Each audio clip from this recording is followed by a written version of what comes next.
രണ്ടാമത് എനിക്ക് തന്നിട്ടുണ്ട് 7x is equal to d plus 60 ആണ്. d എന്ന് പറയുന്നത് 6y ആണ്.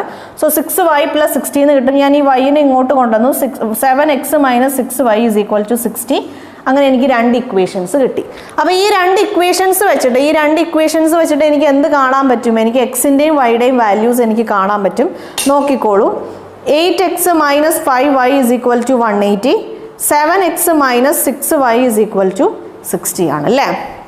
either you can find x, ഒന്നെങ്കിൽ x കണ്ടുപിടിക്കാം, ഇല്ലെങ്കിൽ നിങ്ങൾക്ക് y കണ്ടുപിടിക്കാം. ഏത് കണ്ടുപിടിച്ചാലും കുഴപ്പമില്ല. ഞാനിപ്പോൾ ഒരു കാര്യം ചെയ്യാം, x കണ്ടുപിടിക്കാം. ഓക്കെ, അപ്പോൾ x കണ്ടുപിടിക്കണമെങ്കിൽ ഞാൻ എന്താണ് ക്യാൻസൽ ചെയ്ത് കളയേണ്ടത്? y ആണ് ക്യാൻസൽ ചെയ്ത് കളയേണ്ടത്. സോ ഞാൻ ഇവിടെ 6 കൊണ്ട് മൾട്ടിപ്ലൈ ചെയ്യാൻ പോവാണ്.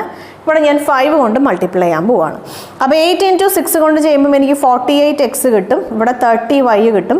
18 into 6 എന്ന് പറയുമ്പം എനിക്കത് 9 into 12 എന്ന് പറയാൻ പറ്റും. 9 into 12 എന്താണ്? 108 ആണ്.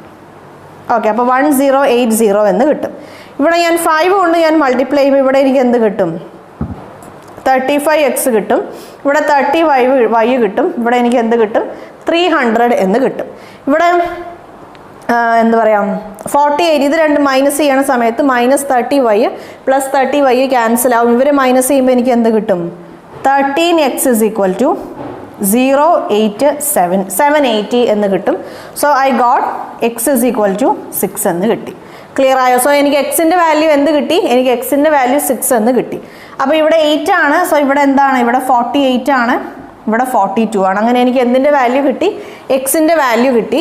ഇനി നോക്കിക്കോളൂ, എക്സിൻ്റെ വാല്യൂ 60, 480, 420. ഇവിടെ 0 ഉണ്ടല്ലോ. എക്സിൻ്റെ വാല്യൂ 60 ആണ്. സോ എനിക്ക് എയുടെ വാല്യൂ എന്ത് കിട്ടി? എയുടെ ഇൻകം 480 ആണ്, സിയുടെ ഇൻകം 420 ആണെന്ന് കിട്ടി. ഇവിടെ നോക്കിക്കോളൂ, എയുടെ ഇൻകം ബിയുടെ ഇൻകത്തിനേക്കാളും 180 കൂടുതലാണ്. അപ്പോൾ ബിയുടെ ഇൻകം എത്രയാണ്? എയുടെ ഇൻകത്തിൽ നിന്ന് 180 കുറച്ചാൽ നമുക്ക് ആരുടെ ഇൻകം കിട്ടും? ബിയുടെ ഇൻകം കിട്ടും. 480 നിന്ന് 80 പോയാൽ 400, അതിൽ നിന്ന് നമ്മുടെ 100 പോയാൽ നമുക്ക് എന്ത് കിട്ടും? 300 കിട്ടും. സോ എനിക്ക് അങ്ങനെ ആരുടെ ഇൻകം കിട്ടി? ബിയുടെ ഇൻകം കിട്ടി. ഇനി ഡിയുടെ ഇൻകം ഞാൻ കാണാൻ പോവാണ്. ഡിയുടെ ഇൻകം ഞാൻ കാണുന്ന സമയത്ത് നോക്കിക്കോളൂ, ഡിയുടെ ഇൻകത്തിനേക്കാളും 60 ആണ് ആർക്ക് കൂടുതൽ? സിക്ക് കൂടുതൽ. ഇവിടെ 420 ആണ്. 420 നിന്ന് 60 പോയാൽ എനിക്ക് 360 എന്ന് കിട്ടും. ക്ലിയർ ആയല്ലോ? ഇനി നിങ്ങൾ എക്സ് അല്ല, അതിന് പകരം y ആണ് കണ്ടുപിടിക്കണതെങ്കിൽ നിങ്ങൾക്ക് അതിനനുസരിച്ചിട്ടുള്ള വാല്യൂ കിട്ടും. നിങ്ങൾക്ക് ഇവിടെ y is equal to 6 എന്ന് തന്നെയാണ് കിട്ടുക. y is equal to നിങ്ങൾക്ക് 16 ആയിരിക്കും.